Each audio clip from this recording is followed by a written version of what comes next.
अभी तक हमने देखा कि बेंज की गाड़ी को पुलिस उठा के ले गई है और वो इस बात पे सब पर गुस्सा है। फिर हम आगे देखते हैं कि बेंज अपने बाकी सब दोस्तों को लेकर पुलिस स्टेशन जाता है। तब पुलिस स्टेशन में जो पुलिस इंचार्ज था, इंस्पेक्टर मैडी, वो बताता है कि हम ये गाड़ी नहीं छोड़ सकते क्योंकि तुम्हारे गाड़ी से हमें ड्रग्स मिली है।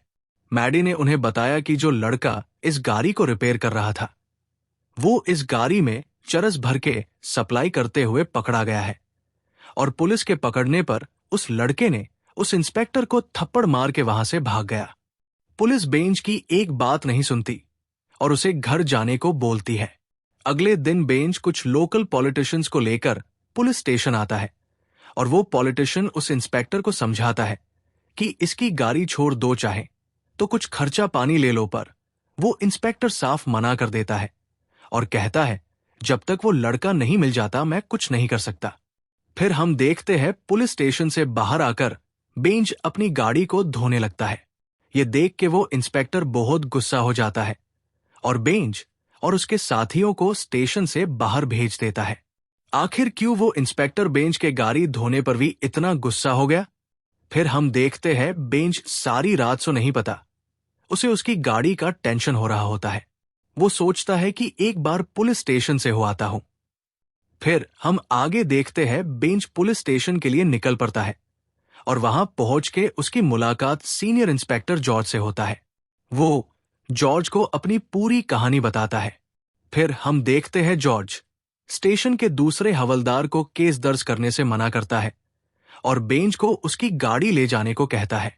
बेंज गाड़ी लेकर निकलने वाला होता है कि तभी जॉर्ज बेंज को कहता है कि क्या तुम मुझे इंस्पेक्टर सुधीर के घर तक छोड़ सकते हो? दरअसल उस दिन सुधीर के बहन की शादी थी, इसीलिए जॉर्ज बेंज को सुधीर के घर तक ड्रॉप करने को कहता है। फिर हम आगे देखते हैं कि शादी अटेंड करने के बाद जॉर्ज और बाकी इंस्पेक्टर का जंगल के अंदर किसी फार्म हाउस में पार्टी करने का प्लान बनता है और जॉर्ज बेंज को कहता है कि अगर वो उन्हें फार्म हाउस तक छोड़ के आए। बेंज कहता है कि उसको लेट हो रहा है, पर जॉर्ज उसे बार बार रिक्वेस्ट करता है और वो छोड़ने जाने के लिए मान जाता है। वो सब जंगल में काफी अंदर तक चले जाते हैं और फिर बेंज उनसे पूछता है कि कहाँ है फार्म हाउस जहां उन्हें जाना है। तब जॉर्ज उसे बताता है कि मैंने तुमसे झूठ बोला था कि हम फार्म हाउस जा रहे हैं। फिर वो बेंज को बताता है कि तुम्हारे गाड़ी के डिक्की में एक लड़के की लाश है और हम उसके बॉडी को जंगल में फेंकने के लिए आए हैं। वो बताता है कि ये लड़का सुधीर के बहन को काफी दिनों से परेशान कर रहा था और हमारे पास और कोई रास्ता नहीं था उसे रोकने का, क्योंकि उसके पास सुधीर के बहन की कुछ प्राइवेट फोटोज भी थी। ये सुन के बेंज को काफी गुस्सा आता है कि इन लोगों ने उसकी गाड़ी में एक लाश को भर रखा है और वो जॉर्ज का कॉलर पकड़ लेता है। वो उसे वार्निंग दे देते हैं कि अगर उसने इस बारे में किसी को भी बताया या कुछ भी किया तो वो उसे और उसकी फैमिली को नहीं छोड़ेंगे। फिर हम देखते हैं कि जॉर्ज और बाकी इंस्पेक्टर मिलकर उस बॉडी को अंदर फेंक आते हैं। जॉर्ज उसके पॉकेट में कुछ पैसे डाल देता है और उसे सब कुछ भूल जाने के लिए कहता है। फिर हम आगे देखते हैं सामने से एक भीड़ आती है और उनकी गाड़ी उसी में फंस जाती है।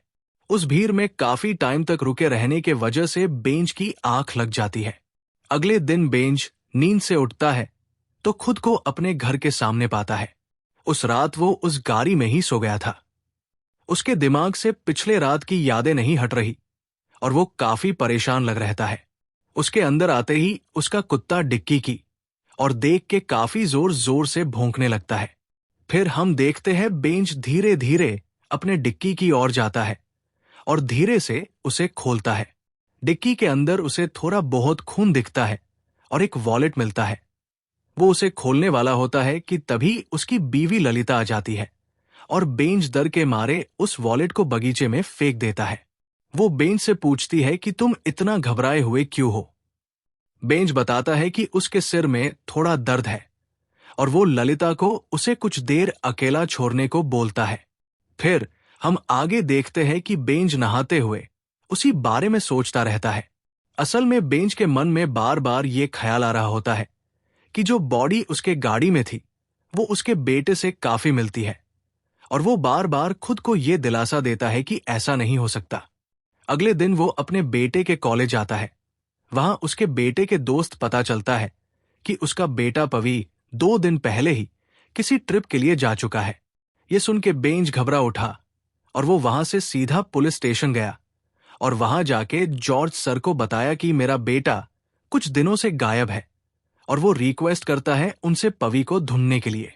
जॉर्ज उसे कहता है कि इस उम्र में बच्चे ऐसे बिना बताए निकल जाते हैं घूमने। तुम चिंता मत करो, वो लौट आएगा फिर। जॉर्ज बेंज को घर जाने को कहता है। बेंज घर लौट के सीधा बगीचे में उस वॉलेट को ढूंढने जाता है। वॉलेट मिल जाने पर वो उसे खोलता है और उस वॉलेट को खोलते समय बेंज के दिल में यही डर था कि कहीं ये वॉलेट उसके बेटे का ना हो। आखिर किसका है वो वॉलेट और किसकी थी वो लाश? जानने के लिए देखिए इस वीडियो का अगला पार्ट हमारे चैनल दी स्टोरी टेलर पर।